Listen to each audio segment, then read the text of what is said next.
Yeah, man. I ain't gonna lie. I always was finna take the 500K. I always was. I never. It was never a. It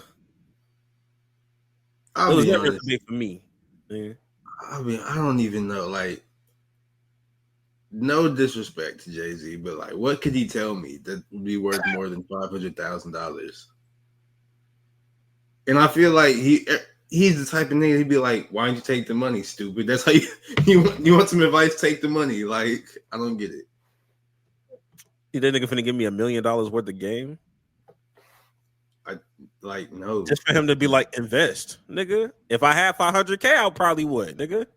The fuck. I can cook dinner at my house, nigga. I'll hold you, man. But welcome back to another episode of the Play for Keys podcast, the only podcast where we do something different every single day. I'm your host, Greg. Damn, we said our names. I'm I know, Jackson. right? We haven't done that. We always be forgetting. Action Jack. All right. All right, damn, my fault. Oh man, we have a lot to get into. We do have a lot to get into. But before we do all that, we gotta start. We gotta start with the things we just simply do not care about. We do not care. Papoose, I don't give a fuck. I don't care about Papoose and Remy Ma.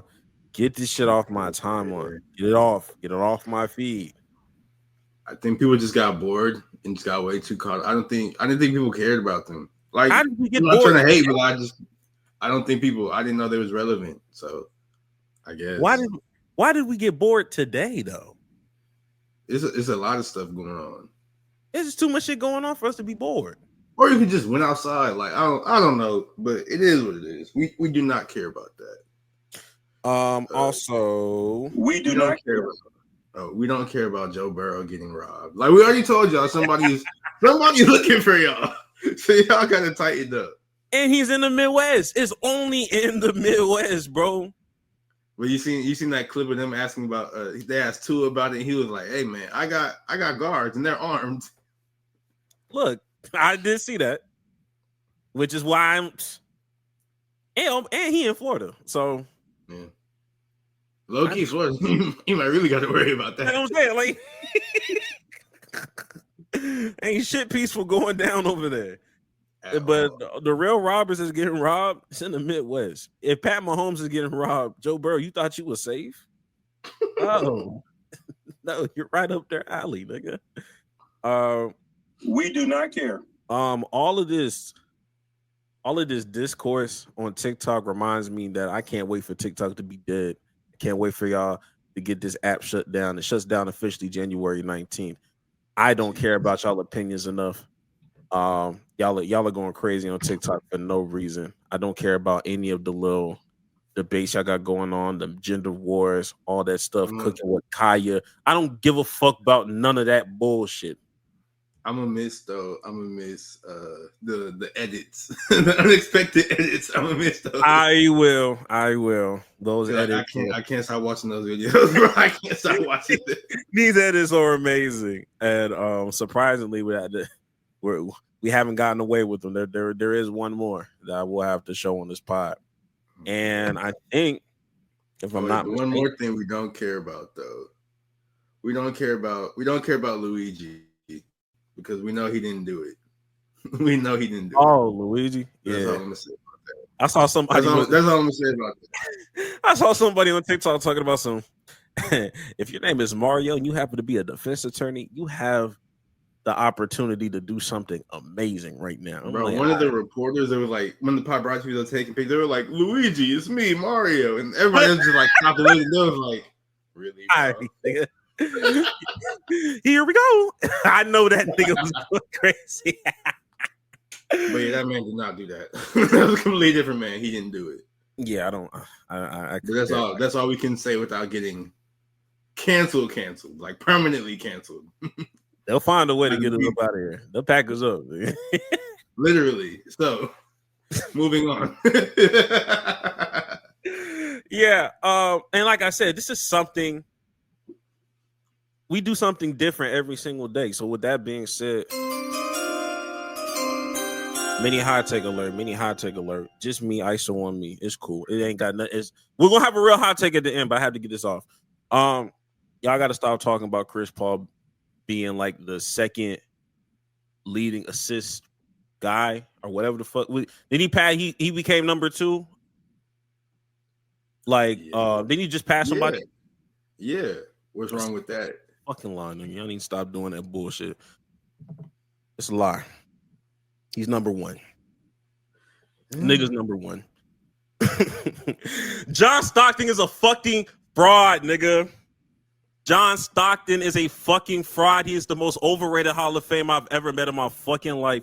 You cannot. Well, probably more overrated. Because I wasn't watching 60s hoops. I wasn't watching black and white hoops. It probably was somebody worse. But when I tell you, I did my own research and was like, oh, they was padding this nigga's stats like this. And then I'm looking at him like, pass it to Karl Malone, and Karl Malone backs it down like 8 times before he lays it up. And they just giving him assists. I'm like, he really didn't assist it. But when I had to see somebody else share the same sentiments, Jax, this was considered an assist. This is Stock comes back up top to Jeff to the angle left, 15-footer, slammed in. That assist was awarded to John Stockton. This is real. Wait, what? That was John Stockton. They recorded this as John Stockton's 18th assist out of his 20. It was John Stockton. He passed the ball to somebody. I couldn't tell who. Yeah. Don't worry about it. The dude shot the ball, and then who was it? Karl Malone grabbed the ball out the air and dunked it. Yes. And they call that an assist. Stock comes back up top to Jeff to the angle left, 15-footer, slammed in. That was a John Stockton assist. That was John Stockton's 18th assist out of the 28. If anything, it should have went to the dude who shot the. What is going on here? And this is still like, this is a hardwood classic. This is still on YouTube. This is right in our faces. So I can't imagine what they wasn't doing. I can imagine what kind of tomfoolery they was doing when it wasn't as televised on a national televised game. See, the thing is, they said, I'm a pivot. Everybody's always like, oh, Will, he didn't score the 100 points because, we didn't see it. I think he scored 200 points. They're doing stuff like that. Like, they're just giving people points. He probably scored 200. He might have scored 300. No. That wouldn't make sense by this logic. Why not? Because they're just letting anybody do anything. They wouldn't rob him of it. They wouldn't rob him of points. I mean, I guess you're saying they would just make up numbers. Yeah, he was just doing whatever. They would make up 100. I think he probably had 200, but they just lost count. Man, I'm just saying, like, Chris Paul is the all-time leading assist scorer. Yeah, if anything, nobody cares about John Stockton in the first place. He's also, like, on the other side with some crazy people. So that's another reason we don't care about. We do not care about John Stockton. That shit up. We do not care. I don't give a fuck about John Stockton, and I'm a little beefed, and I'm a little disappointed at Kendrick Lamar. He didn't deserve to be name dropped in that fucking They Not Like Us track. Fair enough. Eat your ass and pass the Bible like John Stockton. I get it, but we don't need a John Stockton bar in Big 2024. Fuck that nigga. Yeah. But had to get that off because they call me Chris Paul haters, and I had to defend his name at least once. Thank you, finally. Hey, before the year ends, you can't say. But before you get into everything, though, I have a blind reaction for you, Greg. All right, Greg. So this is what I'm about to show you. It's a video of Mark Gastineau confronting Brett Favre because Brett Favre let Michael Strahan sack him and break the previous all-time sack record. But first, let me show the sack that he's so upset about first. Stood until the final So minutes this is the 2001 record-breaking season. play. Brett Favre saw Michael Strahan and just laid down. And you know what? And that let Michael Strahan get the record. And Mark Gastineau, some old Jets player from like the 70s, 80s, I don't know. He finally, after all these years, confronted Brett Favre. And this is what he had to say. You I tell thought we me, met a long time ago. At least I Yeah. saw you. right, How you doing? when you fell down for him. I'm going to get my sack back. I'm going to get my sack back, dude. You probably would hurt me. Well, I don't care. You hurt me. You hurt me. You hear me? Yeah, I hear you. You really hurt me. You hurt me, Brett. We got to get back to this, Brett. I'm sorry. Anybody will tell you Brett Favre. And that kid's, I had to show you that because that's one of the dangers of CTE. Because this man clearly doesn't know what he's talking. He doesn't know who he is or where he is. I'm trying to figure out how he was gonna get his sack back. Was he finna get in a 3-point stance and drill that nigga? His egg is very scrambled. First and foremost, I kept passing it up because I thought they was in a grocery store. I kept scrolling it up too fast. I'm like, oh, this is not a grocery store. This is They do look like they're in a grocery store, actually. this is just actually. I don't know where they're at, actually. Yeah, I don't know where they're at. And then I was like, oh, I started laughing because Brett Favre went to go shake the nigga hand, and that nigga hand did not move back up. Like, oh, it's real beef here. It's the dangers of CTE. That's all I got to say. Yeah, it's weird. that was a weird exchange. I don't know whose side I'm on because both of these people are not good people. I'm not gonna be on Brett Favre's side because Brett Favre need to be in federal prison. I hear you, brother. No, you don't. Yeah, Brett Favre need to be in federal prison. So I'm never gonna take his side. But like I said, that's just one of the dangers of CTE, and that's why all you kids should really be playing baseball, especially when you see these numbers that Juan Soto just got. Jesus. We don't really talk much about baseball because we don't know that much about baseball. We don't be watching it, but this upcoming season, I'm committed to becoming a fan of a baseball team. I don't know which one just yet. Good, bro. Baseball is low key fun, bro. I'll be watching it like as a casual watcher. I'm gonna try to do it, and I'm gonna try to go to a game too and all that. But Juan Soto, he's only 26 years old. He just signed. I look at his net worth. It says it's only $10 million. I'm like, that's funny. But Juan Soto, he was the prize free agent this offseason of the MLB, and he took visits from. He previously played on the Yankees, and he took visits from the Yankees, from like the Toronto Blue Jays, I think maybe also the Dodgers, among other teams. But he ended up signing with the Mets for the largest contract in sports history. He signed a 15 years is crazy, but he signed a 15-year contract worth $765 million. And that sort of breaks down to an average of $51 million per year and $314,000 per game. I should have played baseball. My goodness. When it comes to, first of all, shout out to Juan Soto. My goodness. Wait, let me put it in context because we talked about Shohei last time, and Shohei his contract was only 10 years for $700,000, so he getting $65 million more, or 700 million. My fault. Yeah, 700. and his is deferred by 10 years. They deferred his 10 years ahead. So he getting his money up front. First of all, shout out to Juan Soto. Yeah. Only 26 with that kind of money is crazy. 26. I don't know what I would do with that. I don't know what I would do with that money. Look, bro, this is beyond generational wealth, my nigga. I don't like this. Like at some point, there has to be beyond generational wealth, and this is where we get to it. Yeah.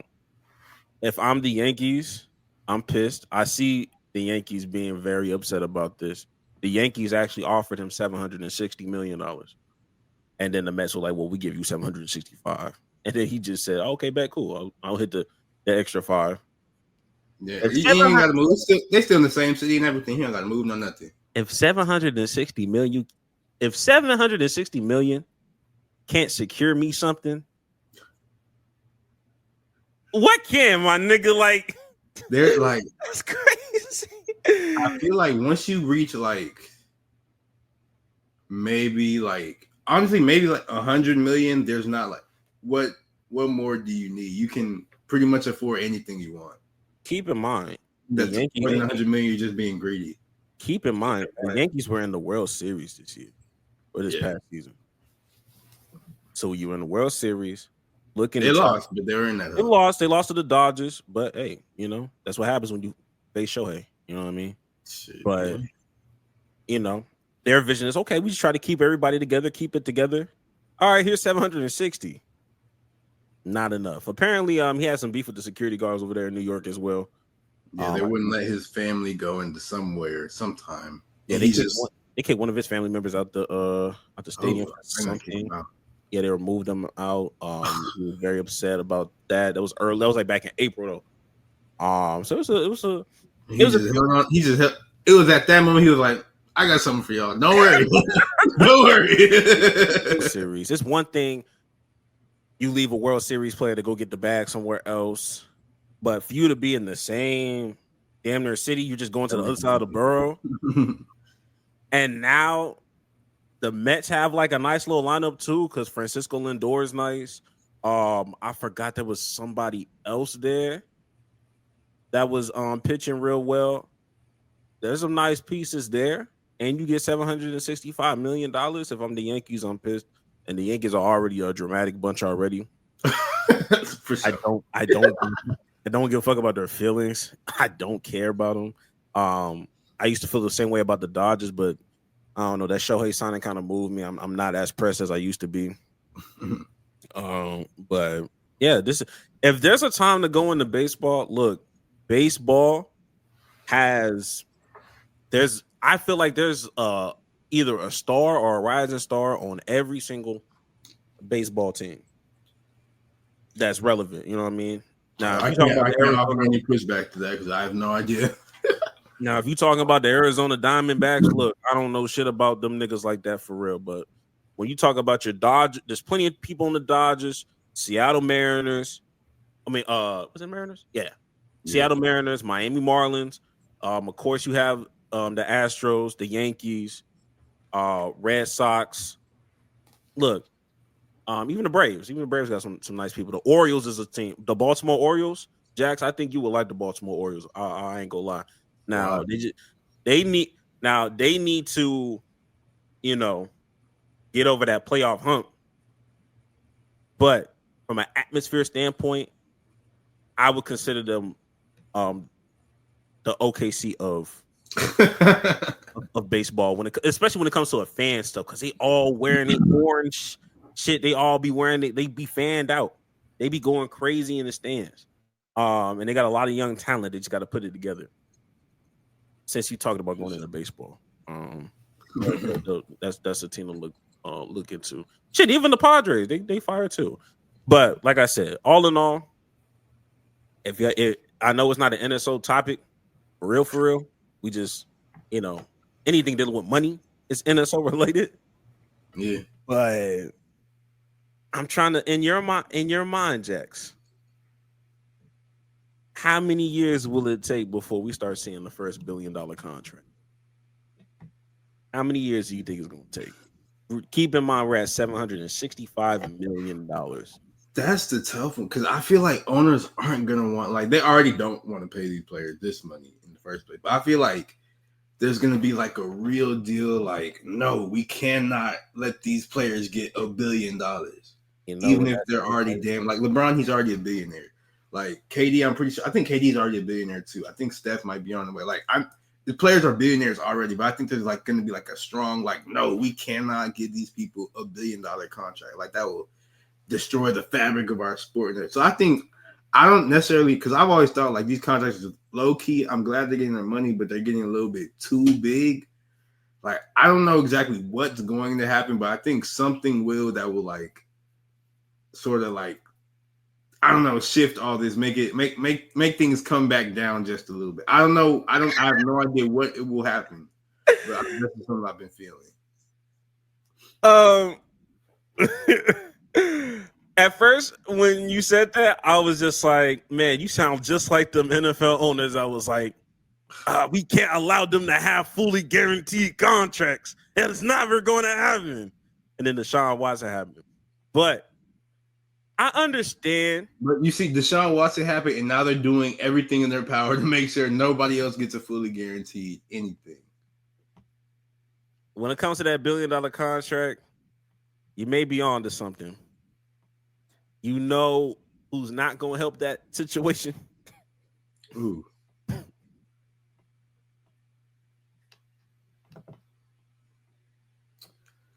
I'm going to leave it at that. We're going to go ahead and close it out. We're going to close it out. Man, for the audio listeners, that was Saudi Arabia. Let you know that right now. They not going to help. They just going to up the ante. Yeah, you know. They just going to up the ante. But in my honest opinion, I say it's already 2024 going into 2025. By 2030, somebody's going to at least try to offer. Somebody is going to at least negotiate for a bill. And somebody, you mean like somebody in like the American sport? Because I think like in American sport, I know golf is an American sport. But I think didn't a golfer already get $1 billion, or I could be wrong. Nah, I don't think so. Okay. I'm not unless it was like some live golf shit that I just kind of I think it's something like that. I don't know, but on American soil, and we're talking about like our big three, like NFL, NBA, MLB. Yeah, I say by 2030, I'll say somebody like it's gonna have to be a baseball player. Shohei not going 2030. Shohei is still. Shohei's already deferring his by 10 years, so like it'll take somebody else, but it had to be a superstar, and he'll at least try to be like, hey, I'm trying to get this bill, and they may negotiate down to 850, which is actually kind of crazy. Oh, we'll negotiate down to 850, but I can see somebody saying, oh yeah, we trying to get to that bill though. But one more thing before we move off of this, because we got other stuff to talk about. Like Juan Soto, he gets to 765. Shohei, he gets to 700. The next closest baseball contract is Mike Trout, and he's only getting, I say only, like it's not a lot, but he's getting $426 million. So like that's a big ass jump. And like Aaron Judge, he signed he signed last year. He getting 360. Granted, he's older, but it's just like still, these are huge jumps. Huge jumps. And Shohei, I'm not gonna lie, Shohei's made sense because that nigga is like creative player. Yeah. Can pitch and swing like this. That's different. Juan Soto, I'm not saying he's not nice. Nigga's very nice. But he's not. It's not Shohei. He's not Shohei. He's not Mike Trout. But he might be better than Mike Trout. I ain't gonna hold. But that's just because Mike Trout is just a little bit older. But you know, we talking about crazy contracts. Let's go ahead and shift it over to the NCAA because these players getting contracts now, basically. And you got to even touch the court. But the number one overall recruit in the upcoming recruiting class, his name is AJ. His last name starts with a D. I cannot say. I do not know how to pronounce it correctly, so I'm not even going to attempt it. But he has signed with not Duke, not UNC, not Kansas, not one of them big schools, not UConn. He signed with BYU. Big 12. An official accepted his offer from BYU. And it's rumored that he's getting about $7 million to come play for them. Because he's the number one recruit. He's only going to be there for 1 year. $7 million for 1 year. I mean, why not? But this is crazy. And then some more things I learned about his whole situation is that, let me pull it up real fast. I'll just read it. I'm gonna share the screen, but AJ, he's from Massachusetts, so he's going all the way to BYU, which is in Utah. And to prepare for that, he's spending his final year of high school at Utah Prep, and the whole school, or whoever the person who's paying for his $7 million, they moved him and his whole family over there, and their whole family is getting bankrolled by BYU, basically. Like, this is, I guess we knew stuff like this was gonna come true, stuff like this was gonna happen, but this is sort of crazy, bro. Not even sort of, this is crazy. It's not really that crazy. What do you feel like is crazy about it? You talking about the amount of money, or that he chose? Like, it's the fact that it's just so out there now. Like, you can't hide it. Like, yes, we know players been getting paid and blah blah blah, but now this is common practice, just normal. Like, a school like BYU is getting the number 1 overall recruit. Like, that ain't never happened before. So it's just the fact that it's just this out there now is wild. But I don't even know why he would go to be. Well, I mean, I know why because he goes to the money, but like, BYU is not really not the place for people like us. So I don't know. Well, like I said, his reasoning is that the coach has coached Kevin Durant. That's his reasoning. Okay, that's his quote unquote reasoning. Because let's like if we're being honest with each other, like $7 million is $7 million, but you can't tell me no other school was willing to give that nigga $7 million. I'm pretty sure Duke could have gave that nigga $7 million. I'm pretty sure Kentucky, or not New Age Kentucky, Arkansas definitely could have gave him $7 million. I don't know, because there was a report, or there was a story about this, and they talked about UNC was also very high up in his recruiting, and they, of course, I'm pretty sure they offered him money, but there wasn't the $7 million. And one of the things they said, they were like, oh, look what going to Duke did to Zion. They let him get a whole bunch of contracts in the NBA. Like that was their whole pitch to him. So like, a lot of these schools probably just really just banking on their name. Why did they use Zion? That's probably why the nigga stopped. He stopped them right there. He heard Zion and said that's enough. Didn't say nothing out of everybody from Duke. You could have said Kyrie. You could have said some other niggas. You went like Zion. He got the $50 million shoe contract before he even played the game. And I'm like, all right, brother. No. Right. But people asking why, like, how was BYU able to, have $7 million to do X, Y, and Z? Just got to go into the weeds of things. Adam Silver, you are going to have a problem on your hands very soon. I would like for y'all to do a little bit of research about who owns the Utah Jazz and where he went to school. There's no coincidence that owner that so happened to be a graduate of BYU happens to have $7 million to have him. It's not a coincidence that Utah is also not playing very well. I have my windy brain on right now. I got my Brian Windhorst thing on, my thinking cap.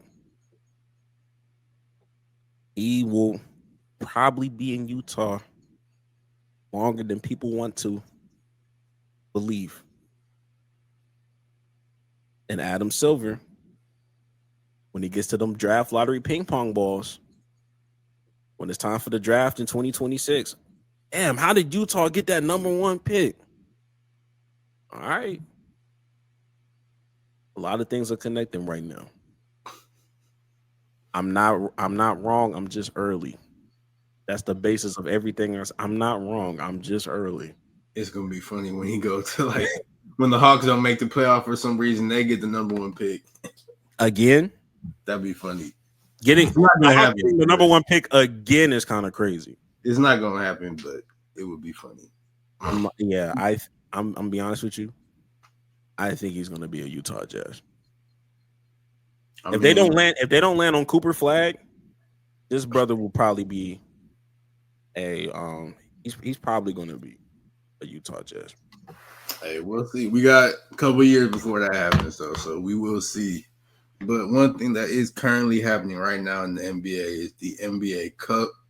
The semifinals or quarterfinals? This was the quarterfinal. The quarterfinals has just ended. Okay. The semifinal. We're approaching the semifinal. Okay, yeah. So the quarterfinals just ended. The Thunder beat the Mavericks. The Hawks beat the Knicks. Who was the other team? The Bucks beat the Magic. Yes. And then I know somebody's excited about the Rockets finally, after 5 years, finally getting the victory over the Golden State Warriors. Yeah. I mean, I didn't know which way. I didn't know which order which game we were going to start first with. I'm trying to. Oh, I just want to talk about all of it as a whole because I don't really care which game to start with. Okay, let's go ahead and let's get the easy one out the way. Let's go ahead and get Bucks Magic out the way. I'm gonna be honest with you, I really didn't watch that game for real. I saw a little bit of it. The match they played good. They were in it basically the entire time, but I mean, sometimes they're missing their two best players. That's all there is. Literally, their plot would have been a lot better had Paulo and Franz been there. They probably would have won because Paulo is great and Franz is great. It might have won if even one of them was in that hub. Absolutely, didn't happen unfortunately. But the match is going to be good. They're going to be good. Absolutely. I think Paulo is supposed to come back relatively soon. I know he's been doing like on the court work. I think they reevaluate him this week's almost over, so it might be next week they reevaluate him. So hopefully he get back on the court soon. But Franz, they just so happen to both get oblique injuries, which is crazy. But Franz, he sort of just got his, so he's probably gonna be out for a minute. So that sucks. But hey, you get Paulo back, you guys will be good. You guys are already good, so I'm not really worried about that. Yeah, I think good momentum for the Milwaukee Bucks who had like a really bad slow start. And unlike the 76ers, they decided to turn that shit around. And Dame has been playing very well. Giannis has always been playing well. He's always having these MVP like numbers. And the group has just been playing well. I think this is another team that is using this NBA Cup to kind of just gain momentum and just continue to kind of like fight and kind of turn things around. And then by January, they should really be, back to normal of like, okay, well, they should be in this. They should be. They should be through this 1 through 5 seeding. We'll never know, but that's the hope. So they're taking this seriously. They're not. I mean, they're 6th seed right now, but are also in the East, which sucks. They're 13-11. But I mean, hey, can't really get too mad. Absolutely, they're above 500 now, so yeah, that's all you can really ask for right now out of this team.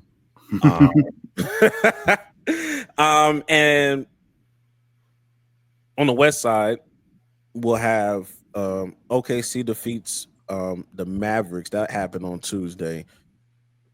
Honestly, that game wasn't particularly close. Wasn't really close, and y'all score. It was OKC won 118-104, but I think the box score doesn't really reflect how the game went. Even though it still is sort of like not necessarily a blowout, but I don't think the game was even that close for real. Yeah, Luka looked pathetic that game. Looked really bad. Yeah, he did not have a good game. Did not have a good game, and I will say there's been a guy on TikTok that's been really talking about how they really need to flow this offense through Kyrie. And it's not going to happen. But the offense, I will say to him, whenever Luka is out, the offense definitely does look a lot better when Luka's not on that court, because Luka literally is the definition of just being out there. He don't cut. He don't set no screen. He don't do nothing. If he ain't got the ball, that nigga you're playing 4-on-5 basketball, and it's really it's like how Julius Randle is. Except if Julius Randle made every single shot he attempted, that'd be Luka. Very true. When Julius Randle's not getting the ball, he's not really doing nothing. If Luka don't got the ball, he's not really doing nothing. But it's a good thing Luka always has the ball, so he's doing stuff until the games like this one where he shoots 5 for the team. So it looks horrible, and these shots that he be throwing up, he used to be having some dumbass shots, and there's a cone on defense. So Luka, he always throw up some bullshit. He just used to be making the bullshit. Now he's not really doing that right now. And now he will more than likely shake back because he's Luka Doncic. So yeah, he'll shake back for sure. He just needs to do it actually. Yeah. And the Knicks slide to the Hawks, and we can slide to the Hawks and Knicks. The Knicks and the Hawks, bro. I didn't watch all that game. I watched a good portion of that game. Yeah, because I think I was telling you, I was like I seen Cat, he acting different, bro. I seen him call somebody a hoe he called somebody on the sidelines a hoe. I was like, all right, bro, I need to tap in with the Knicks. And when I tuned in, the Knicks were just in a shooting slump and they were missing everything. So I was like, oh damn, maybe I shouldn't have watched this game. But Trae Young, he has the Knicks number, bro. I don't know what it is. He just has the Knicks. He can do whatever he wants to them. It don't matter how trash. It don't matter how trash the Hawks are. It doesn't matter how mid the Hawks are. Trae Young, he owns the Knicks, bro. That nigga owns New York, bro. That nigga was rolling dice. He didn't even shoot particularly that well, but because he only was 8 for 22, but he still owns the Knicks, bro. I don't know. What do you think it is? You think it's just he just loves playing in Madison Square Garden? You think it's the fans who feed him? What is it? Or you just think they just haven't figured him out yet? Like the Knicks just haven't figured out Trae Young his entire career. Oh, no. They know how to play against Trae Young. But you can know how to defensively scheme against prime Kevin Durant too. He's still gonna get his shot off. Yeah. It just comes down to he just loves playing in Madison Square. He just it's not even about Madison Square Garden. It's just about the Knicks. Ever since he was this even goes back to high school, not the Knicks, but just in general. Mm-hmm. He just thrives off negativity. Oh, for sure. He thrives off negativity. Anytime there was the overrated, some high school kids when you were still in high school, nigga dropped 50 on their squad and just started taking a bow over everybody and telling everybody to go home. I think the last time they played the Knicks, it was crazy. Wasn't there a summer league game? Not summer league, but it was a game. He was a pickup game in the offseason or something like that, or one of them pro-am leagues or something like that. And the fans were talking crazy to him in Oklahoma, and he just went off. I think that happened. Trae Young's just different, bro. He really does thrive off negativity. He's that mean. He's red and everything. Even this. Now, granted, this was in Atlanta. I hope these New York fans find their way to the exit real quick. Boo! Take y'all ass home. That's been his MO, bro. That's literally how it is. And literally in New York, if they win a playoff game against somebody else, they all in the chant. Fuck Trae Young, nigga. Not even there. Not even there. Fuck Trae Young. Fuck Trae Young. So this is why I be so pissed, because this is such a great storyline to continue to push, and y'all not pushing it enough for me. You're not pushing it enough for me. They should be, every time the Knicks and the Hawks play, there should be on TNT or something. It should be a thing. Y'all should force that issue. There's stars on both sides. It don't matter how bad the Hawks are. You know how Trae Young gets with the Knicks. And on top of that, the Hawks have 2 budding stars in Jalen Johnson and the other light-skinned dude. Oh, Ricochet? Ricochet. This is a team full of light skins. Yeah, and Dyson Daniels is defensive as dang, you know what I mean? On top of Trae Young. That is oh my God, that's such a light-skinned lineup. My fucking goodness. I think I was thinking of the wrong. Wait, is Jalen Johnson the light-skinned one, or is it Dyson? Yeah, Jalen Johnson's light-skinned. Okay, because I was there's another player. I'm thinking of DeAndre Hunter. Oh yeah, DeAndre Hunter's having a good. I said Jalen Johnson, but I was in my head. I knew Jalen Johnson was playing good, but in my head, it just showed a picture of DeAndre Hunter. I was like, wait, is that the light skin one? But yeah, okay. No, yeah. But still, they got a good, or they have an emerging squad. They still, I don't know what piece it is they're missing.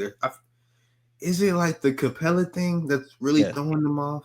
It is the Capella thing because they drafted a Kongwu to, be that guy. If Okongwu was that guy, though, he would have been replaced Capella, but he's not, so he hasn't done it yet. Yeah, and I feel like in the midst of that, they kind of stunted his growth because they always had him on the bench behind. Man. And Okongwu only like 6'9", 6'8", being the center. I don't like that. Low key, yeah. In this day and age, he does need to be a little bit taller. So they just need to go and they just haven't found that right piece that makes sense. Yeah. And they tried to do it with DeJounte Murray, and that didn't really work out and pan out. But they need to find somebody, and maybe DeAndre Hunter emerges into something. I know this is his 6th season, so I kind of wrote him off a little bit. But who knows? Maybe Jalen Johnson goes crazy. Maybe there's something there. Who knows? But they're a piece or two away from competing in the East. Yeah, really making noise. But let's go ahead and get to the final matchup from the NBA Cup. Because it just so happened to turn out, the Houston Rockets, after 5 years or whatever, beat the Warriors by a score of 91-90. That game was, I didn't think they was going to do it. I'm not going to lie. I was watching, I was like, I don't know if they can pull it off, bro. I don't know if they can pull it off. Look, man, I think that when the score was like 89-82, I was already standing up. I started to just, sit down a little bit and say, just drink some water. Hey, whatever happens, happens. Like, look, niggas, this is, it's just a game for real, nigga. That's making this shit like the playoffs. You know what I mean? You start making your mind up like, I'm not over it, but let me not get my hopes up. Nigga, when that buzzer went off and it was 91-9. What, honestly, when Jalen Green, did you watch that fourth quarter? I started watching the fourth because I was watching, then I stopped because I went to go get food. But I started watching it from like. Did you watch the end of the game though? Basically, like the last 3 minutes of the game. Basically, yeah. When Jalen Green, when they called that foul on Jalen Green, I was like, You didn't think he was gonna make him? Oh, I knew he was finna catch them bitches. He's a good free throw shooter. I had no doubt about that. When he got fouled, I was like, I don't know if I would have caught that foul. But we fucking move. Because you could have made an argument that Buddy Hield, who dove, I don't know if it was Buddy Hield, a Warriors player like dived and passed it to somebody. Yeah, I think that was Buddy. Yeah, whoever dived first. You could have made the argument that he got fouled during. It was fouls on both of them, so they could have chosen on either one. So the fact that they on Jalen Green was like, I was assuming a jump ball, and once they called the foul, I was like, oh, they called the foul. Oh, that's free throws, nigga. We're in a fucking bonus. I was still nervous, but I was like, oh shit, we have a chance to win. Niggas out here talking about the refs. My whole mind, I was thinking about that Kevin Durant thing where like that nigga was clearly out of bounds like some years ago. I was just like, I don't want to hear nothing y'all got to say right now. He put like 3 steps out of bounds. I was like, we still ended up winning that game surprisingly, but like when that happened, I was like, shit, Steph Curry might do something crazy, nigga. Fuck, let's just play some good defense. Lo and behold, we played good enough defense. I don't know if it was a foul or not. I don't know what the fuck was going on. Whole lot of fouls going on. But, at the end of the day, I'm trying to be humble about it, but I'm better than you. My shape up better. My car faster. My drip better. My clothes fit better. My hoes better. My tattoos better. I'm stronger than you. My bitch thicker than yours. My gun's bigger than yours. Nigga, my gun's bigger than yours. I talk better than you. I hustle better. I can get $1 quicker than you. I talk better. I walk better. My shoes fit me better. I get paid more than you. My crew with me better. You rewind. Your niggas don't like you. You make less than me. Your shoes too small. You talk better. You don't get money like me. Your girl's smaller than mine. Your girl's smaller than mine. What you talking about? Fuck is y'all niggas talking about? Yeah, I'm hyped. We here, bitch ass nigga. Oh yeah, this your playoffs. Yes, it is. Fuck, nigga. I needed this win, nigga. I needed this shit in my motherfucking veins, nigga. I've been holding on to this. This shit means something to me, nigga. I might put something on the grill tonight. Fuck is y'all niggas talking about? Fuck is y'all niggas talking? I don't care if we lose the next game. I needed this win. I needed this one. I couldn't go out here 16 straight L's, nigga. Have you fucking lost your mind? Niggas out here laughing and shit, bro. Last time we won in game against the Warriors too. Was it February 2020? Ain't that like 2 weeks after Kobe passed away? George Floyd was still alive, nigga. All right, bro. Rest in peace to all of them. We ain't even shut down during the pandemic yet. We still thought this shit was a game. Donald Trump that just got inaugurated. Nah. Joe Biden did. My fault. Joe Biden just got inaugurated. A lot of shit didn't happen, bro. I needed this. This shit means something to me, man. I'm glad you were able to get that off of your chest. And with that being said, I look forward to play the OKC Thunder again. God damn. Why we gotta keep this is my thing, bro? Why are we always playing the Warriors and the Thunder? Like what? I better not see none of them niggas come February and March. I hope all of these games get out the way. I feel like we playing the Warriors because this is the NBA Cup. This is how it fell. We playing the Warriors 5 times this season. Like, damn, nigga. They play the Thunder again in April. I'm not trying to hear none of that shit, bro. I mean, I get it, but damn. Fuck. But hey, I know it's gonna be. I just wanted it to be a good game. Don't fucking piss the bed like the first time y'all played OKC, because that really did piss me off. Y'all made it back up during that Nigerian Heritage Night when y'all played OKC at home. Let it be a game like that. Don't piss me off. But you know, that's enough. That's enough for me and the Houston Rockets. I just had to get that shit off my chest. I won't talk about the Houston Rockets for the rest of the. I'm gonna hold you to it.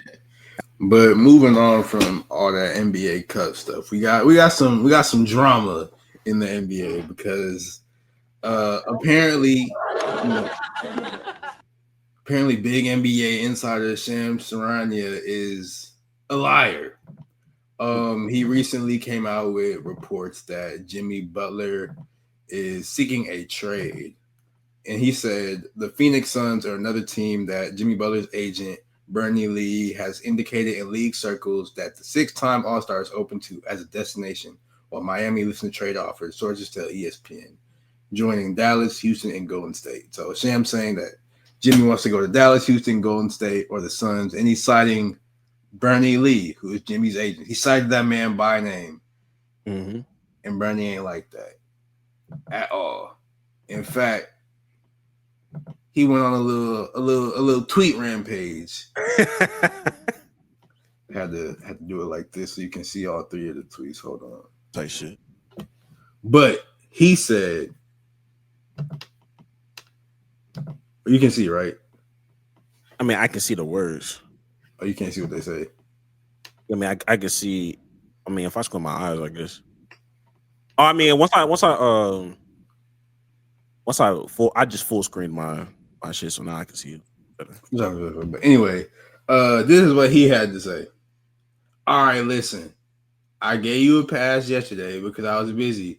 But if you don't stop putting my name on your complete and utter made-up bullshit, because you know you normally aren't worth my time to acknowledge, I don't know what I'm going to do because I'm a middle-aged dad, but just know it would indicate severe dislike. World, all of this is fabricated. I have never, and honestly, it wouldn't help me or the position I represent, or the position I represent to do anything that's been reported by said journalist. Shams, this is your opportunity to say, my bad. I let ChatGPT write my tweets in a way old school Peter Vesey. Shams, Peter was a writer in the 90s. Be a trendsetter. Invent the new I was hacked. Carry on all. Thank you.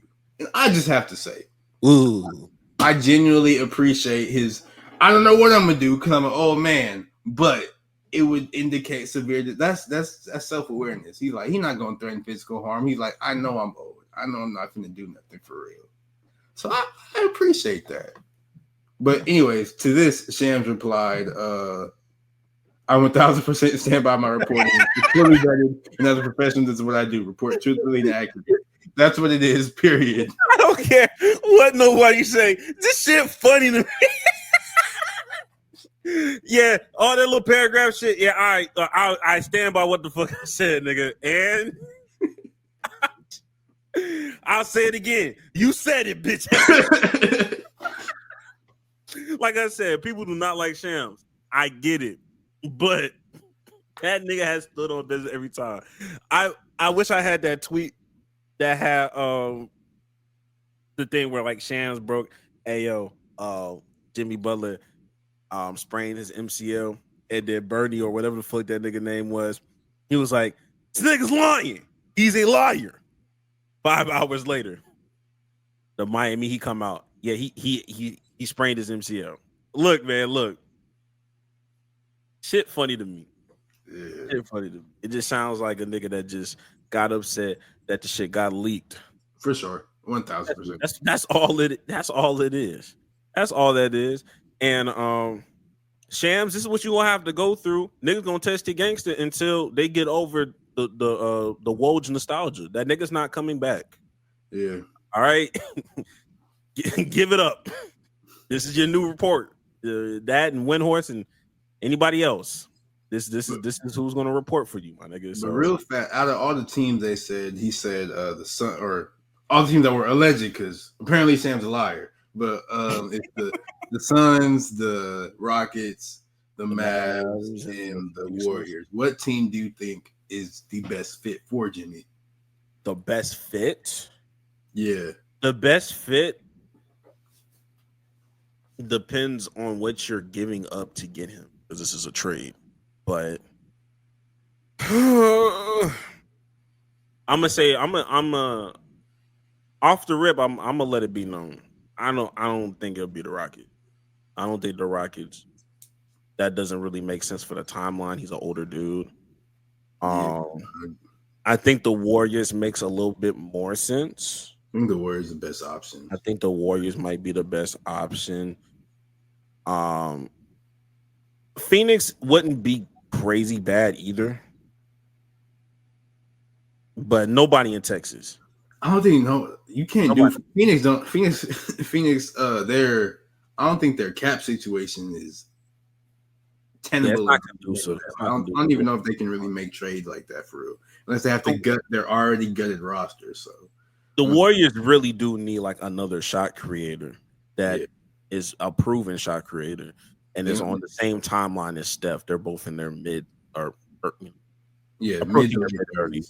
Yeah, they're gonna have to give up Kuminga to get him though. So you just said that like that was crazy. No, I'm just saying because the Warriors seem to really, really like Kuminga and this, that, and the third. But I mean, we gonna see. But maybe if Sam's a liar, we won't see. So you never know. You never know. But yeah, there's truth. There's truth to even some bullshit. So yeah. All right, now that's sort of a wrap on all our basketball topics because it was a lot to talk about. But now we got to get into this college football because the playoff last week we was talking about the playoffs. Nothing was set in stone, but now all of it is set in stone. And this, while I share my screen, is what the playoff bracket looks like. The number one, excuse me, I'm gonna go down and say like the seeds and everything. The number 1 seed is Oregon, number 2 is Georgia, 3 is Boise State, 4 is Arizona. The 5th ranked team is Texas. Number 6 is Penn State. Number 7, Notre Dame. 8 is Ohio State. 9 is Tennessee. 10 is Indiana. 11 is SMU. I'm really glad SMU got in. And 12 is Clemson. Now, the first round matchup is going to be 5 versus 12. Texas versus Clemson. Tennessee versus Ohio State. SMU versus Penn State. And Indiana versus Notre Dame.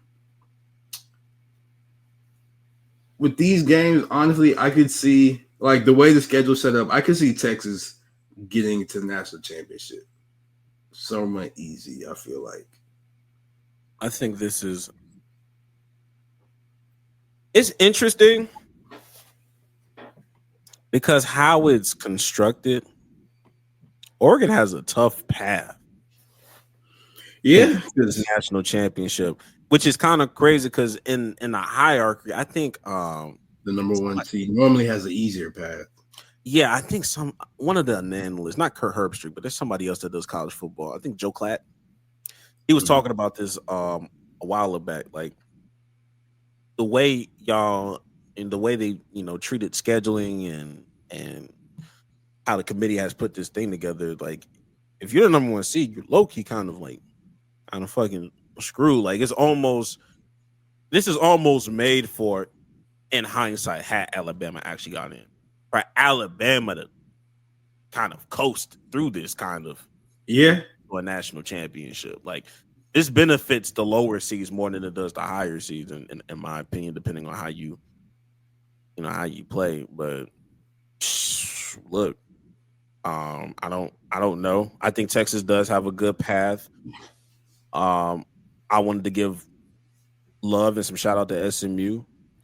People don't know much about the Pony Express and how historical that was, and how historical it is to overcome a death penalty. Like, you're just finally getting back to like these kind of SMU. They started off that last game against Clemson. They started off rough, but they came back. They was finna win that game. Yeah. I think the Clemson kicker just hit a crazy field goal with like 2 seconds left. So, damn, but still, I'm glad SMU's in there. I just need Ashton Jeanty to.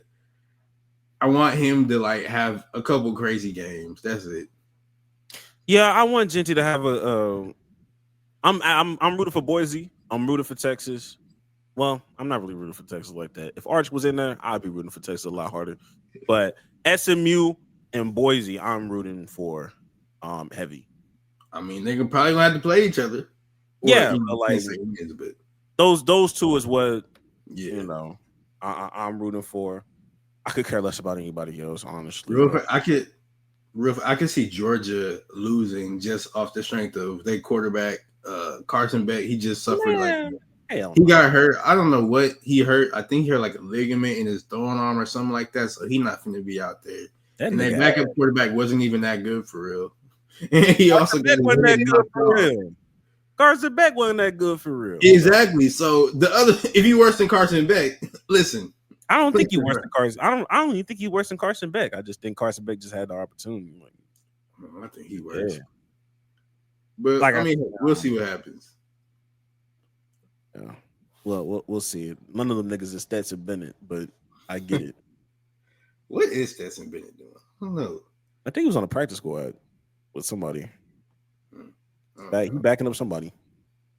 But anyways, that was the college football playoffs week. But now let's talk about this Heisman Award because the finalists have officially dropped. And, like, we know they got Travis Hunter. We know they got Ashton Jeanty. But, like, the finalists are Dylan Gabriel, who's a quarterback at Oregon. Oregon's number one team in the country. He has, like, he has a record for most touchdowns in college football history. Travis Hunter, we already know about him. Ashton Jeanty, we already know about him. And Cam Ward, we don't really talk about Cam Ward that much, I don't think. But he's a real nigga. Honestly, that's it. That's all you got to know about him. He's a real nigga. I think he's like a Michael Penix variant of like real nigginess. Yeah. Like we said, we don't really talk much about him. Was his the school that always be coming back? Like, don't they be? Or was that another school where like they be like down like 20 points? Yes. Winning. Yeah, he had a lot of games like that. That was like, oh, they out the water, and then they find a way to win. That's fire, That's the average black man in America always overcoming. Think about it. But as far as the finalists, I'm not mad that Cam Ward is in there, but I think Dylan Gabriel is a very overrated football player. Let me look at it. Let's pull up. It got a little blur about the stats right here. Oh, yeah. But Dylan Gabriel, He said the record for quarterback career starts with 60 seconds. And that's impressive, but we have to make a note that one, he's replacing Bo Nix, who had that record previously. But What does if you played it, mean? you said what? What does that mean? Just because I don't like Bo Nix, but Doing good though. If you've played enough college football games to have 62 starts, that means you've been in college a little too long, buddy. Just a little too long. So that's why I'm like, I don't see it with Dylan Gabriel. Like, yes, he has all these records. Yes, the number one team in the nation, undefeated, all that.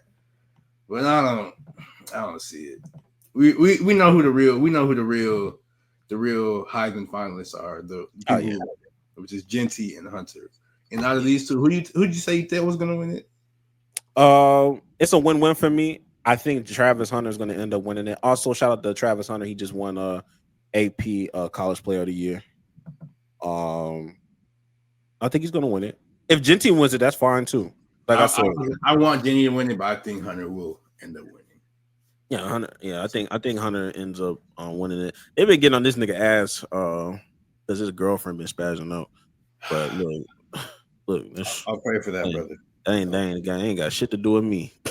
Ain't got shit to do with me. Go live your life, brother. Honestly, I think Shedeur Sanders is a better quarterback than Dylan Gabriel. I think. Yeah, for sure. I think he had a better year than Dylan Gabriel. But I guess if you're going off of wins, I'm just talking about like the stats that they keep talking about, like the touchdowns and stuff. I think he's had more touchdowns. He's threw for more yards. Like everything that they hype about Dylan Gabriel. Normally that does mean you had a better season, but I understand. I also understand what you're saying. You said what? Normally, when somebody has more touchdowns and more yards, that does mean they had a better season. But no, I'm saying Shedeur had more touchdowns and had more yards. Yeah, they're hyping everything that they hype about Dylan Gabriel. It's like, okay, well, like Shedeur was better in all these stats, so fuck it. But I guess they talk about the win percentage and him being the number one team. I don't fucking know. But I don't know. I just think I'm looking at him in the lens of when I looked at him at UCF, and I can't get past that because I thought he was pretty mid at UCF, but everybody kept hyping him. UCF. Then I think he went to OU for a little bit too. He went to OU, but I didn't care about him at OU. He wasn't good at OU, and then he went to Oregon. But look, I don't know a quarterback that you like that came out of Oregon. If I'm being honest with you, I like Marcus Mariota. I didn't know that. You like him more. You like him more than you like Justin Herbert. I'm indifferent toward Justin. Like I like coming out of college, I thought Mariota was going to be better than Justin Herbert. That's obviously not true, but I'm indifferent toward Justin Herbert. Yeah, I know. Yeah. But I think this list this list is fine. I think they should have had that running back from Arizona State. His name's like Cam Scatibo or Scatibo. I'm not exactly sure how to pronounce it, but he's a white, but he be running that hoe. And he keeps having all these like 50-yard crazy touchdowns and blah blah blah. Even though he's not fast at all, he's just strong in their body breaking tackle. I think he should have been up there. But like I said, the two people who really are who this award is really for is for Travis Hunter and Ashton Jennings, and we will see come Saturday who wins. Absolutely, we'll look forward to it. Yeah, but staying with college football one more time. The University of North Carolina has a new head coach. University has a new head coach. And that coach University is nuts. I mean, their coach is an old man because that coach is a 73-year-old. That ain't Unc. That's Grandpa, nigga. That's Gramps. That's Gramps University, nigga. Listen. Oh, and he's still 72. My fault. But their head coach is the 72-year-old Bill Belichick. That's all they do is hire Gramps. Yeah, they just hired Mac Brown. He was like the old UNC coach. Then he went to Texas. Then they hired him again after he got fired. It's just like, all right, I don't get it. I don't. Especially because you got this old ass coach who, respectfully, you don't know how much longer he's going to be here. You don't know how much longer anybody's going to be here, but still, it's just yeah, right. I don't know, man. I don't know how I feel about this, but I know one thing that Belichick did during his negotiations. He agreed to become their coach, and he handed the school a 400-page organizational Bible with structure, payment plans, staffing choices, and decisions. And that's the only reason he accepted that offer. He was like, if UNC doesn't accept this, then I'm not taking that job. So, I mean, he's coming with a game plan. And I think there's like a succession plan for his son to be the head coach once he retires too, which, I mean, shout out to nepotism. But it's gonna be interesting to see Bill Belichick be a college football head coach. I didn't think that was something he would ever do. You think he did like a similar game plan with his 24-year-old girlfriend? So his son could take over when he retires? Not even that, but just like, have like a 400-page just stack of a game plan. See, of what this is. In the past, I would have made a joke about this. I'm not gonna do it. I'm not gonna do it. I'm not gonna do it. I'm not gonna do it. You're not gonna do it? I'm not gonna do it. Even if I peer pressure you, you're not gonna do it? No, I'm gonna be a better person. But damn, I mean, shoot, that's a different 24 dating a 72-year-old. That's a different type of person. Like you gotta have some fortitude, like to do that. You have to be committed. So I don't know. Yes, she is. Yeah, it's a real head scratcher, especially since he's 14 wins away from passing up Don Shula. I don't think he was gonna get. You don't think he was gonna get 14 wins? Like, I mean, he could have, but yes, he could. I don't think nobody was gonna give him that opportunity to be a head coach again in the NFL. You don't think so? No, I really don't. Because like people talk about Dallas was gonna do it, but Jerry Jones wants to be the dude in charge. So I don't think he'd do that. I think there would have been a dumb enough head organization to do it. You telling me you think Chicago's too high? Chicago wouldn't do that. No, they want to get them a young head coach that can work with Caleb. So I don't think they would do that. I didn't think they was gonna keep Matt Eberflus for as long as they did. So I'm not. You raised some good points. You raised good points. Talking about competency of organization. I think there are incompetent organizations that would have did it. Yeah, you raised good points. I cannot lie to you about that. You raised very good points. But before we get off of the Bill Belichick thing, I did want to show you what North Carolina did to bring in Mr. Bill Belichick. You know what I mean? Give him a well warm. How do we do this? How do we introduce Bill Belichick? We do it in a new age style, man. Okay, shh, here he comes. Hiya, Mr. Belichick. Who the heck are you? What do you want? We are Carolina football. Yeah. This is when you start using your edits for good and not evil. Alright, this way. Alright. I heard capping and ain't right. That's not bad. I'm really about to drill, about to lash. I get on that. I hate this. Is this him walking? Glad they got my that nigga ignored the hands too. It couldn't have been when he like had the tape in his hand, or he like throwing a flag, or like throwing the challenge flag or whatever. But no, it's just him walking. Yo, they have him pulling out the red challenge flag, but not throwing it. But it's just I was like, all right, okay. And then I saw one of the there was like a North Carolina offensive tackle, offensive lineman that had put his name in the transfer portal, I guess like 3 or 4 weeks ago or a month ago. Oh yeah, I seen that. And then like yesterday he was like, I decided to rescind. I'll be removing my name from the transfer portal. Never mind, guys. Like it's like I ain't know y'all had it in them. I ain't know y'all was finna do this. My fault. Y'all got a bill? My fault. I got you. Real fast before we move off college football. I know we've been on it for a while, but this completely slipped my mind, but I remembered it now.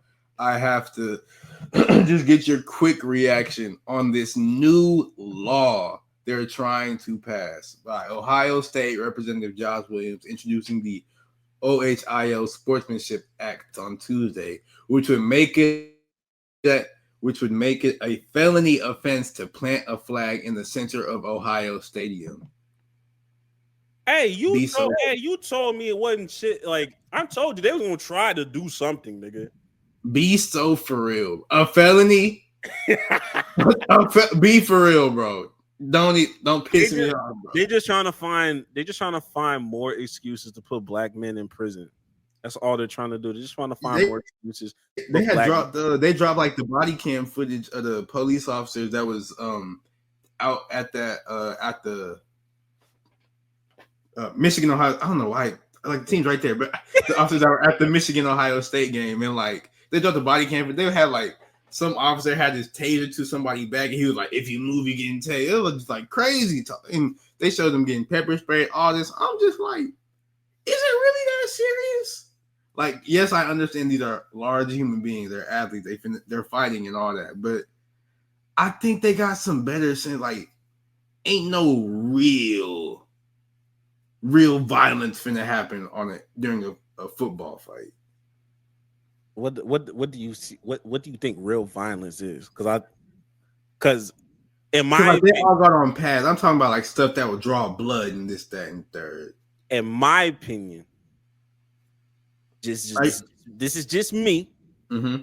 Well, Myles Garrett had that helmet and hit off. That felt like real violence to me. That was real violence, but that's sort of like how often that's like a one-off thing. A lot of times it's just you see these players, they push each other or like they score up with their helmets on. Like if somebody hit you with their helmet, and if somebody punched you in the face, and you got a helmet on, like boom, yes, you just got stuck, but you also got a helmet, so it's not no real violence for real. So it wasn't nobody doing nothing crazy like that. Take the helmet off and hit nobody with it. So I don't know. You right? Hey, you right? I do know that this is stupid. What's his name? Josh Williams, you an idiot, bro. A felony is crazy. Felony is insane. But I knew there was just too many fights that happened. I was like, they're gonna try to throw something in there. Just they just to check, just to do a little heat check, just to see what they can get away with. It's not gonna work, but that's crazy. Yeah. But that's the last of our college football. We really only got one NFL topic, and I just want to, Greg, can you play the round of applause sound? I need you to play it for you.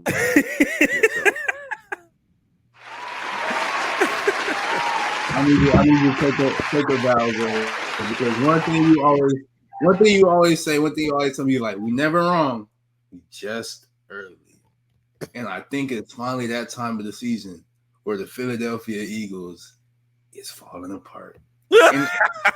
And like last week you were talking about the coach, and I was like, man, Sirianni got them playing good and blah blah blah. And you were just like, hold on. We're not wrong, we're just early. Now recently, Brandon Graham, Philadelphia Eagles pass rusher, he's been there for like his entire career. He probably won't make the Hall of Fame, but he's one of them ones for real. He's out for the season now. And he went on was it his podcast? I don't know. But he was talking about the Eagles. I don't know. But the Eagles, they have been winning, but their offense ain't really been doing that well. And it looks like A.J. Brown and Jalen Hurts had some beef or whatever, but we ain't know nothing about it until Brandon Graham opened his mouth. And I'm gonna just let him say it better than me, So this is Brandon Graham at a sports radio show. That's what he's doing. Okay. And this is what he had to say. The person that's complaining need to be accountable. And I'm just being honest. You know what I'm saying? Like, and he know this. I don't know the whole story, but I know that one is trying. One in this story is Jalen Hurts. He's number one. He's also going to say 11. 11 is A.J. Brown. So 1 is Jalen Hurts. 11 is A.J. Brown. So, and I mean, 11 could be a little better with how he responds to things. And they was friends before this. It's like, man, but things have changed. And I understand that because life happens. But it's the business side that we have to make sure that we don't let the personal get in the way of the business, and that's where we got to do better as right now, because we know it's an issue. Everybody's seeing some things, but we need to be able to talk things out as men. You know what I'm saying? But we need to let personal stuff go and let's get right for this game, because man, it's like a lot of stuff. Most of the time, it's just a conversation that just need to be had. But the person with the problem gotta want to talk to the person other than others. Okay. That's all.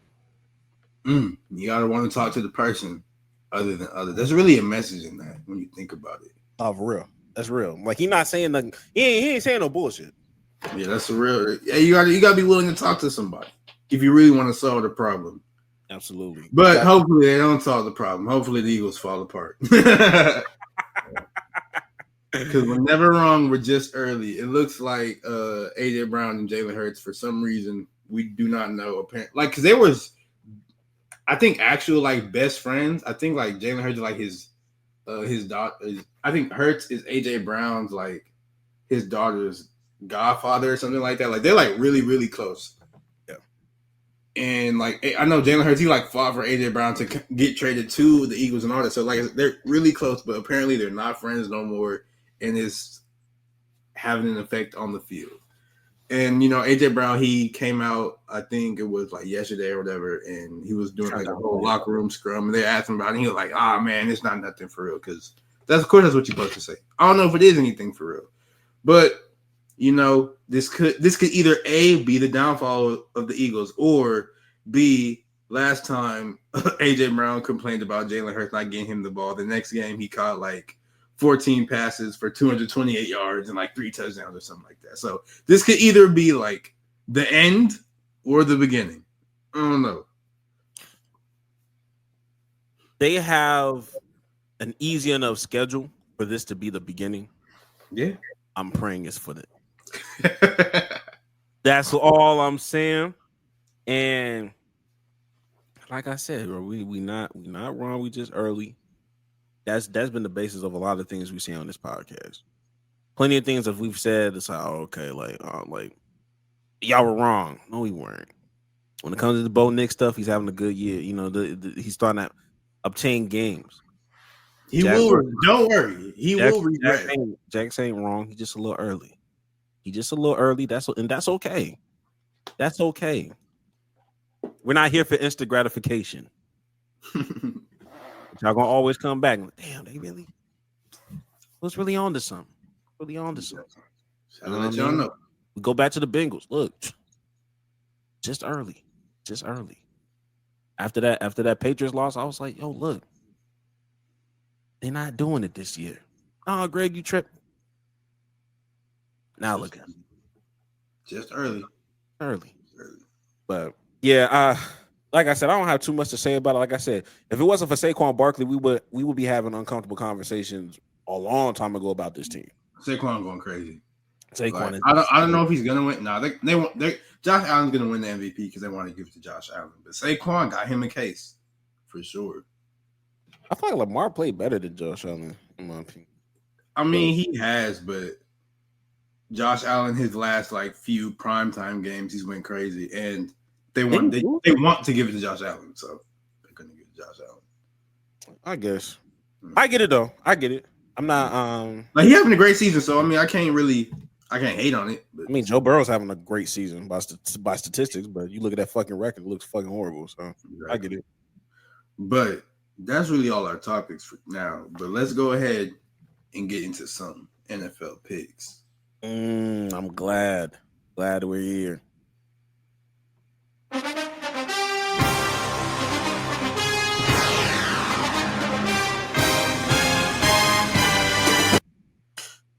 We are approaching week 15? Yeah, week 15. And we're finally recording before Thursday night game happens. Yeah. 49ers versus the Rams. Not gonna lie to you. Couldn't tell you who the fuck I got. I couldn't tell you. Maybe I guess I'll pick the Rams because I ain't like how Deebo Samuel was talking about. I ain't been struggling. Did you see that? Yeah, he was like, I ain't been struggling. I just ain't get the ball. And the comedian else was like, he actually has The second most touches on the 49ers. Like, damn. If you get community notes, that's crazy. That's insane. But I think I have the Rams just off of pure dislike of Deebo Samuel saying what he said. I didn't like that. I'll go ahead. I'll take the 49ers just because, like I said, this game is toss up. I don't know. But yeah, I'm gonna go 49ers just to be different from you. Very true. Sunday night, Packers versus the Seahawks. Low key, Seahawks is having a quietly good season, 8-5. Same as the Packers. The people haven't been talking about the Packers. They had like nice momentum, but then Jordan Love got injured that game. I think like the opening game in Brazil or whatever. One of them games. And people haven't been talking about the Packers like that in a minute. I don't know who's going to win this game. I'm going to pick Eugene. All right.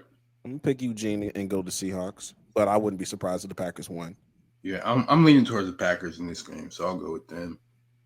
And then that was the prime time. We got 2 Monday night games. We haven't had that in a minute. Yeah, need to stop. But the first Monday night game will be the Bears at the Vikings. I'm gonna go ahead and just take the Vikings because despite Sam Darnold's best efforts, the Vikings keep winning. So I'm gonna take the Vikings. And I'm going to pick comeback player of the year, Sam Darnold, as well. I'm gonna give it to the Vikings. Yeah, and then that next Monday night matchup is even when everybody was healthy, I have no idea why this is on the schedule, but it's going to be the Falcons at the Raiders. No. Yes. Yes. I need this game. You don't need this game. You don't care about this game, but I care about this fucking game to my fucking core. Not going to lie to you. If the Raiders are able to do the funniest thing in the world, because you know who's starting, right? Yeah, it's Desmond Ridder. Absolutely. If Desmond can dot these niggas up, there's not nobody in Atlanta that's going to sit here and say, nah, we got to keep it with Kirk Cousins. If you let your backup, if you let your old work fuck you up, you got to put Michael Penix in. If they lose to Desmond Ridder, Michael Penix has to come in at some point this season. You can't write it out with Kirk. If Kirk turns the ball over more than twice and you get put 30 on, there's a right. There will be a riot in ATL. There will be a riot in ATL because Brock Bowers is having an amazing. He's a good tight end. I really like Brock Bowers as a tight end. They got a nice. I think is Jacoby Myers still there? Yeah. Good. I think he's a solid wide receiver as well. They got a couple enough weapons. They are good enough to beat this Falcons team, even though that record looks very shitty. I have the Raiders. The Raiders are winning this game. I have I'm gonna go ahead and take the Falcons because put your faith in that white man. Go ahead. Put your faith in that white man. It's cool. Go ahead. Okay. But those are our primetime picks. But now let's get into our locks and our upset. So for my lock of the week, give me the Ravens over the Giants. This nigga pussy. I'm never gonna pick the Giants. You talking about a lock? Nah, it's a lock. Exactly. What are you talking about? You pussy. All right, don't worry about it. I'll pick it as my lock. Fuck you. I don't care. What is your lock? My lock is the Carolina Panthers is finna beat the Cowboys, nigga. Oh. That's my lock. This is the I don't even be looking at Cowboys games. So Nah, man. I believe in Bryce Young. He gonna win this one. Bryce Young, he's been so he should have won. They should be on a 2-game win streak because they shouldn't have lost to the Bucks, but Chuba Hubbard fumbled. They were going to beat the Eagles. Then Xavier Legette, he dropped a wide open touchdown pass, and they lost that game. So damn. I believe Bryce Young gets it done. That is my lock. And I haven't seen the Panthers as favorites in anything in a very long time. I'm taking it. It's crazy. But what do you have for your upset of the week? My upset. You're gonna call me unserious when I say it. Okay. This is the day that the Lord has made. Let us rejoice and be glad in it. I'm picking my guy, Jameis Winston. Browns over Chiefs. That's not unserious because the Chiefs should have been lost. He should have lost like 4 games this season, but they keep winning. So I don't know if like Patrick Mahomes has that evil black magic. Jameis has that. He has God, anointed and highly favored magic. So we'll see. I believe in a higher source. I believe in a higher source when it comes to the Kansas City Chiefs. So I'm picking the Browns. If there is one team that could do it, I can see Jameis Winston just doing it because he just because he's Jameis, bro. It's Jameis. Let that nigga let them have a little interview for him, a little pregame. Oh, it's raps. It's raps. Okay? I'll be watching that shit intently. And then my upset, give me the Colts over the Broncos because I no matter what, I do not think the Broncos are good. Give me the Colts over the Broncos. Yeah, you don't even be fucking with AR-15 like that. I just don't like people just crowned him so quickly. Like let him get good first. He's not good yet. But let him get good first. Right. That's what's up. But now it's about that time, Greg. All right, it's time for hot takes. And my hot take, I understand that we like all this player movement in college football and in college sports. Coaches get to leave whenever they want, so we should be able to leave. I think my hot take is that you should either have to stay a full calendar year or get a limited amount of transfers. Is that your hot take? All right, let's just both have it. Keep yours. Have another one. Okay. Let's just both have it and expound on it. I agree wholeheartedly. I wholeheartedly agree with you. Oh my god. They're announcing these players as their transfers, but they're saying, "Oh, such and such agreed to a deal to stay with whoever school, such and such agreed." Or like it was one player from Florida, outside linebacker. I can't remember his name, but he got in the transfer portal because he approached Florida because he was already on the team. He was like, "I'll stay if you give me," I think it was like $54,000 a month or something like that. Or that's what the math ended up breaking down to, like $50,000 a month, guaranteed playing times. You can't change my position. You got to do this, that, and the third. He was like, "I'll stay at Florida if y'all do that." And they was just like, "You can go ahead and get on out of here." Like, this is mess. Like, you should have to, like, I think you should only, like, stay that full calendar year. So, like, if you get there in September and you want to transfer, cool. But you got to wait till that next September. Either that or you only get, like, 2 transfers. Because one's a little too, one might not be enough because, like, say you get hurt or something. And you try to transfer, or like you transfer, you get hurt and sort of messes up the value. So like two, I think 2 is fine. But anything other than that is crazy because you got these players who are trying to play for 8 years. They've been at 5 schools, like Dylan Gabriel, like Bo Nix, doing all this crazy stuff. Like, no, bro. You should only get, if you get anything, only 2. Yeah, and you should get 2 transfers and have to stay a full calendar year. That's it. You just combine both of them. That's how it should be in college football because it's getting too much now. So you're saying two transfers total? Yeah. Yes. Immediate play? Huh? Like playing immediately? You play if you're good. No, but like you remember the yeah. Sit out. Yeah, you don't have to sit out. Just for me, I felt like 2 transfers. Mm-hmm. First one, no boundaries. Okay. Second one, you have to sit out that 1 year.